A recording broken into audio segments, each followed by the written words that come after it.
Doctor, ഒരു കാര്യം കൂടി. ഇന്ന് ഞങ്ങൾക്ക് ലഭ്യമാവുന്ന വിവരങ്ങൾ അനുസരിച്ച് ഈ പ്രതി ഈ കൊലപാതകം നടന്ന ദിവസം ആ പകൽ സമയങ്ങളിൽ അദ്ദേഹം ബാറിൽ പോയിരുന്നു, അവിടെ മദ്യപിച്ചിട്ടുണ്ടാവാം എന്ന സംശയവും അത്തരം തെളിവ് ശേഖരണവും പോലീസ് നടത്തിയിട്ടുണ്ട്. പക്ഷേ വെറുമൊരു മദ്യപാനം എന്നതുകൊണ്ട് മദ്യപിച്ചു എന്ന ഒറ്റ കാരണത്താൽ ഇത്ര വലിയൊരു കൊലപാതകത്തിലേക്ക് നയിക്കാൻ ഒരു സാധാരണ വ്യക്തിക്ക് പോകാൻ സാധ്യതയുണ്ടോ? അതിനപ്പുറമുള്ള വലിയ ലഹരി സാധ്യതയില്ല. കാരണം ആൽക്കഹോൾ പോലെയുള്ള ഒരു ഡ്രഗാണ് ഉപയോഗിച്ചതെങ്കിൽ അയാൾ വണ്ടി ഓടിക്കുന്നുണ്ട്, വളരെ പ്ലാനിങ്ങോട് കൂടി കാര്യങ്ങൾ ചെയ്യുന്നുണ്ട്. വലിയ മദ്യലഹരിയിലാണെങ്കിൽ അയാൾക്ക് അത്രയും വലിയൊരു ക്രൈം ചെയ്യാൻ സാധിക്കില്ല. പക്ഷെ അതിനെ കഴിഞ്ഞ് കൂടിയ എന്തെങ്കിലും സിന്തറ്റിക് ഡ്രഗ് ആവാനുള്ള സാധ്യതയാണ്. പക്ഷെ സിന്തറ്റിക് ഡ്രഗ് ഉപയോഗിക്കുമ്പോൾ അത് പുറമെ അയാളുടെ ബിഹേവിയറിനകത്ത് വലിയ വ്യത്യാസങ്ങൾ കാണൂല. ഇത്തരത്തിലുള്ള ഇമ്പൾസിനെ കൺട്രോൾ ചെയ്യാനായിരിക്കും അയാൾക്ക് ബുദ്ധിമുട്ടുണ്ടാവുക. ഇനി ഇത് കൂടാതെ ഒരുപക്ഷെ ചില സൈക്കോട്ടിക് ഡിസോർഡർ കൊണ്ടും ഒരുപക്ഷെ ഇമ്പൾസീവായിട്ട് ഇങ്ങനെയൊക്കെ ചെയ്യാനും സാധ്യതയുണ്ട്. ഇതൊക്കെ ഇതിനോടകം ഒരു അനുമാനമായിട്ടുണ്ടാവണം. എനിക്ക് തോന്നുന്ന ഡോക്ടേഴ്സും ഇപ്പൊ ഡ്രഗ് സ്ക്രീനിങ് നടത്തേണ്ട സമയം കഴിഞ്ഞു. അതേപോലെ തന്നെ ഈ അയാളുടെ മാനസിക നിലയിൽ എന്തെങ്കിലും മാനസിക രോഗാവസ്ഥ ഉണ്ടെങ്കിൽ അതൊക്കെ ഐഡന്റിഫൈ ചെയ്യാനുള്ള സമയമായിട്ടുണ്ട്.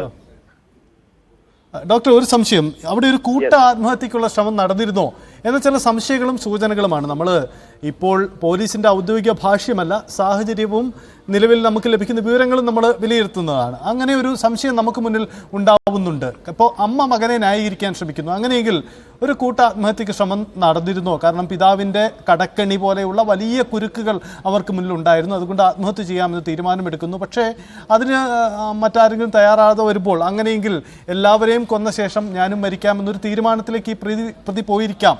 അത്തരം അനുമാനത്തിനുള്ള സാധ്യത എത്രമാത്രം ഉണ്ടാവും? പക്ഷെ അതൊരു ഹോമിസൈഡൽ, ഒരു കൂട്ടായ ഒരു കുടുംബത്തിന്റെ ആത്മഹത്യാ ശ്രമമാണെങ്കിൽ ഇത്തരത്തിലുള്ള ഒരു നിഷ്ഠൂരമായ ആക്ടിവിറ്റിയിലേക്ക് പോകാതെ അത് ചെയ്യാനുള്ള സാധ്യതയാണല്ലോ കൂടുതൽ. അപ്പം അതിനുള്ള സാധ്യത വളരെ കുറവാണ്. ഒരുപക്ഷെ അത്തരത്തിലുള്ള അവസ്ഥകളൊക്കെ ചിലപ്പോൾ ഉണ്ടായിരുന്നിരിക്കാം. എന്നിരുന്നാലും അതിനുള്ള സാധ്യത വളരെ വിരളമായിട്ടാണ് എനിക്ക് തോന്നുന്നത്. യെസ്, എന്തായാലും വളരെ നന്ദി ഡോക്ടർ പ്രതികരിച്ചതിന്. വിനോദ് തുടരുന്നുണ്ട്. വിനോദ്, ഒരു കാര്യം, നമ്മൾ ഈ കൂട്ട ആത്മഹത്യയുടെ സാധ്യത പറയുമ്പോൾ പോലീസ് അത്തരം സാധ്യതകളിലേക്ക് പോകുന്നുണ്ടോ എന്നൊരു സംശയം. ഉദാഹരണത്തിന് ഈ അപകടം നടന്നതിന് ശേഷമുള്ള തൊട്ട് പിറ്റേന്ന് പോലീസിൻ്റെ പല രീതിയിലുള്ള പ്രതികരണത്തിലും ഒരു വ്യക്തത അവർക്ക് വരുത്താൻ കഴിയുന്നില്ല. കാരണം അതേ വലിയ ദുരൂഹം നിൽക്കുകയാണ്. കാരണം അത് അങ്ങനെയാണ്, വ്യക്തത വരേണ്ടതുണ്ട്, നിരവധി കാര്യങ്ങളിൽ അന്വേഷണം നടക്കേണ്ടതാണ്. എന്നിരുന്നാൽ പോലും ഇത് സംബന്ധിച്ച് ഒരു ആത്മഹത്യാ സാധ്യത അല്ലെങ്കിൽ അത്തരം ഒരു കൂട്ട ആത്മഹത്യക്ക് ശ്രമം നടന്നിരുന്നു എന്ന സാധ്യതയിലേക്ക് എത്തുന്നുണ്ടോ? കാരണം ഈ അമ്മയുടെ അടക്കമുള്ള മൊഴി ഒരു വൈരുദ്ധ്യം നിറഞ്ഞതാവുന്നു എന്ന സാഹചര്യം കൊണ്ടാണ്.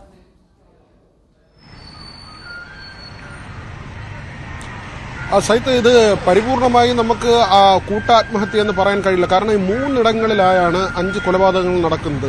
ഒരു തരത്തിലും ഈ 3 പേർ, അതായത് അമ്മൂമ്മ, അച്ഛൻ്റെ ജ്യേഷ്ഠൻ, അദ്ദേഹത്തിൻ്റെ ഭാര്യ, ഈ 3 പേർ എന്തായിരുന്നാലും ഈ ആത്മഹത്യക്ക് തുനിയേണ്ട കാര്യമില്ല. കാരണം ഈ കുടുംബവുമായി അങ്ങനെ ഒരു അറ്റാച്ച്മെന്റിന്റെ അടിസ്ഥാനത്തിൽ അവർ കൂടി സ്വയം ജീവൻ ഒടുക്കേണ്ട കാര്യമില്ല. അവരെ കൊലപ്പെടുത്തുക എന്നത് തന്നെയാണ്. അവിടെ ഒരു കൂട്ട ആത്മഹത്യയുടെ പ്രശ്നം വരുന്നില്ല.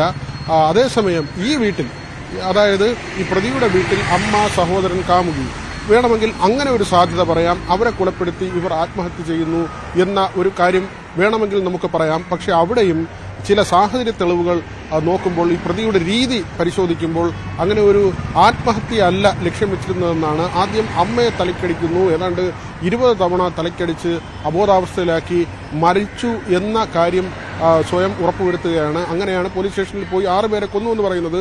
അമ്മ മരിച്ചില്ല എന്ന വിവരം ഒരുപക്ഷെ ഇപ്പോഴും പ്രതി അറിഞ്ഞിട്ടുണ്ടാവില്ല. അതിനുശേഷം ഈ കാമുകിയെ തന്ത്രപരമായി അവിടേക്ക് വിളിച്ചു വരുത്തുന്നു. ആത്മഹത്യയാണെങ്കിൽ സ്വാഭാവികമായും ഇവരെല്ലാം ഒരുമിച്ച് ചേർന്നിരിക്കുകയും അങ്ങനെ ഒരു തീരുമാനമെടുക്കുകയും അതിനുശേഷം ഇവർ ആ തീരുമാനത്തിൽ നിന്ന് വ്യതിചലിക്കുകയും ചെയ്താൽ ആ സമയത്ത് ഒരു പ്രകോപനത്തിൽ എല്ലാവരെയും കൊലപ്പെടുത്താം എന്നതാണ് അതിനുള്ള ഒരു സാധ്യത. അങ്ങനെ ഒരു പോസിബിലിറ്റിയാണ്. പക്ഷേ ഈ കാമുകിയെ അവിടെ എത്തിച്ചിട്ട് അനുജൻ വീട്ടിൽ വരാതിരിക്കാൻ ശ്രദ്ധിക്കുകയാണ്. അതിനാണ് ഈ കുഴിമന്തി വാങ്ങാൻ അനുജനെ ഓട്ടോ അറേഞ്ച് ചെയ്ത് ആ ഓട്ടോയിൽ കയറ്റി വിടുന്നത്. അതിന്റെ CCTV ദൃശ്യങ്ങൾ അടക്കം നമ്മൾ കഴിഞ്ഞ ദിവസം പുറത്തുവിട്ടിരുന്നു. ആ കുട്ടി ഹോട്ടലിൽ പോയി ഭക്ഷണം വാങ്ങുന്നതിന്റെ അത് ആദ്യത്തെ ഒരു വ്യാഖ്യാനം വന്നത് ഇഷ്ടഭക്ഷണം അനുജന് വാങ്ങിക്കൊടുത്തു, അങ്ങനെ ഒരു ചേട്ടന്റെ വാത്സല്യം കാണിച്ചു എന്ന തരത്തിലൊക്കെയാണ് ഒരു വ്യാഖ്യാനം ആദ്യം വന്നത്. പക്ഷെ അത് അങ്ങനെയല്ല. ഈ കുട്ടി വീട്ടിൽ നിന്ന് പുറത്തു പോകുന്ന സമയത്താണ് കാമുകിയെ കൊലപ്പെടുത്തുന്നത്. അവിടെ ആ സമയത്ത് മറ്റൊരു കൊലപാതകം നടക്കുകയാണ്. എന്നിട്ട് ഈ കുട്ടി ചെല്ലുന്ന സമയത്ത് ഈ കുഴിമന്തിയൊക്കെ ആരും കഴിച്ചിട്ടില്ല. അത് ആ വീടിന് മുന്നിൽ തന്നെ എല്ലാം ചിതറിക്കിടക്കുന്നുണ്ട്. ആ വരാന്തയിൽ നിന്ന് കയറുന്ന ഭാഗത്ത് തന്നെ ഈ കുഴിമന്തിയും ആ കുട്ടിയുടെ ബാഗും എല്ലാം തറയിൽ കിടക്കുകയാണ്. അതായത് ആ കുട്ടിക്ക് അത് കഴിക്കാൻ വേണ്ടി വാങ്ങിക്കൊടുക്കാൻ ഒരു ചേട്ടൻ്റെ വാത്സല്യം കൊണ്ട് അത് വാങ്ങിക്കൊടുത്തതല്ല, മറിച്ച് ആ കുട്ടി ആ സമയത്ത് ആ കുട്ടിയുടെ പ്രസൻസ് ആ വീട്ടിലുണ്ടാകരുത് എന്നാഗ്രഹിച്ച് അതിൻ്റെ ഒരു താല്പര്യപ്രകാരം ആ കുട്ടിയെ മാറ്റിയതാണ്. കുട്ടി വരുമ്പോൾ ബലം പ്രയോഗിച്ച് കുട്ടിയെ അകത്തേക്ക് കൊണ്ടുപോയി കുട്ടിയെയും തല്ലിക്കൊല്ലുകയാണ്.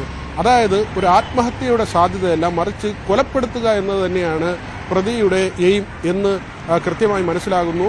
പല സ്ഥലങ്ങളിലായി പോയി 10 മിനിറ്റ് കൊണ്ടാണ് ഈ അമ്മൂമ്മയുടെ വീട്ടിലേക്ക് പോകുന്നതും തിരികെ വരുന്നതും. ആകെ ആ CCTV ദൃശ്യങ്ങൾ അതും നമുക്ക് ലഭിച്ചതാണ്. നമ്മൾ കഴിഞ്ഞ ദിവസം പുറത്തുവിട്ടതാണ്. ബൈക്കിൽ വരുന്നു, പാങ്ങോട് എന്ന് പറയുന്ന ആ പ്രദേശത്തേക്ക് വരുന്നു, അവിടെ ബൈക്ക് നിർത്തിയിട്ട് റോഡിൽ നിർത്തിയിട്ട് ആ വീട്ടിലേക്ക് പോകുന്നു. ഏതാണ്ട് ഒരു 8 മിനിറ്റൊക്കെ കഴിയുമ്പോൾ തന്നെ തിരികെ വരുന്നു. അതായത് 10 മിനിറ്റിനുള്ളിൽ ഒരാളെ കൊലപ്പെടുത്തി അവിടെ നിന്ന് ഒരു കൂസലുമില്ലാതെ മടങ്ങിപ്പോകുന്ന ഒരു ചെറുപ്പക്കാരൻ്റെ ദൃശ്യമാണ് നമ്മൾ ആ വീഡിയോയിൽ കാണുന്നത്.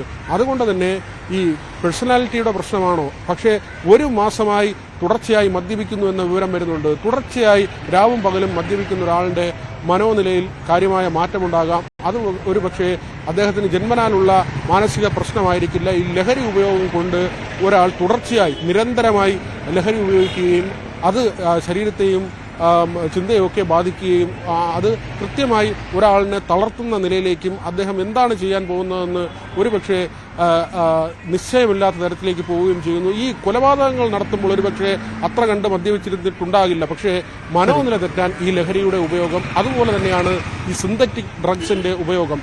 എന്തിനാണ് ഇത്രമാത്രം സാമ്പത്തിക ബാധ്യത? ഗൾഫിലുള്ള പിതാവ് പറയുന്നത് തനിക്ക് അവിടെ 15 ലക്ഷവും നാട്ടിൽ മറ്റു ചില കടങ്ങളുമുണ്ട്, അതിന്റെ ബാധ്യത മകനിൽ ഏൽപ്പിച്ചിട്ടില്ല. 23 വയസ്സുള്ള മകനെ ഏൽപ്പിച്ചിട്ടില്ല.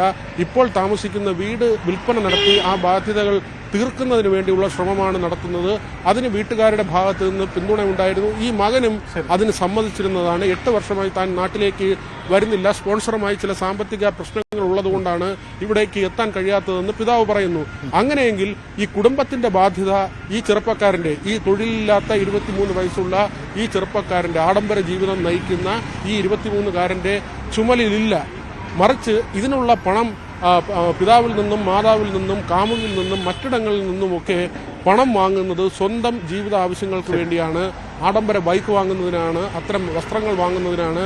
മാത്രമല്ല അവിടെയാണ് ഈ സിന്തറ്റിക് ഡ്രഗ്സ് ഉപയോഗിച്ചിട്ടുണ്ടോ, ഫോൺ കോളുകൾ, ആ ഫോൺ എന്തിനു ഫോർമാറ്റ് ചെയ്തു, അതിൽ പോലും വലിയ ദുരൂഹത നിലനിൽക്കുന്നുണ്ട്. അത് പരിശോധിക്കുമ്പോൾ മാത്രമേ ഏതൊക്കെ സുഹൃത്ത് സംഘങ്ങൾ ഉണ്ടായിരുന്നു, എവിടെയൊക്കെ പോയിരുന്നു, ഏതൊക്കെ സാധനങ്ങൾ ഉപയോഗിച്ചിട്ടുണ്ട്, അതിന്റെ ഒരു പ്രതിഫലനമാണോ ഈ കൊലപാതകങ്ങളിൽ എത്തിയത് എന്നതൊക്കെയും മനസ്സിലാകണമെങ്കിൽ ശാസ്ത്രീയ പരിശോധനകൾ കൂടി പൂർത്തിയാകേണ്ടതുണ്ട്. യെസ്, അതാണ് സാഹചര്യം. എന്തായാലും ഇക്കാര്യത്തിൽ ശാസ്ത്രീയ തെളിവുകൾ കൂടുതൽ ശേഖരിക്കുക, ഒപ്പം അഫാനെ ചോദ്യം ചെയ്യുക. ഈ 2 നീക്കമാണ് ഇന്നത്തെ ദിവസം നമുക്ക് പ്രതീക്ഷിക്കുന്നത്. എന്തായാലും എല്ലാ സാധ്യതകളും മുൻനിർത്തിയുള്ള അന്വേഷണമാണ് അന്വേഷണ സംഘം പോകുന്നത്. പ്രത്യേക ഡിവൈഎസ്പിമാർ പ്രത്യേക ചുമതലയിലുണ്ട്. ആ പ്രത്യേക അന്വേഷണ സംഘം തന്നെ ചുമതലപ്പെടുത്തിയിട്ടുണ്ട്. ആ തരത്തിലാണ് പോകുന്നത്. എന്തായാലും നാടിനെ നടുക്കിയ ഈ കൊടും ക്രൂരതയുടെ കാരണം തേടുകയാണ് പോലീസ്. ഇടവേളയാണ്, മടങ്ങി വരാം.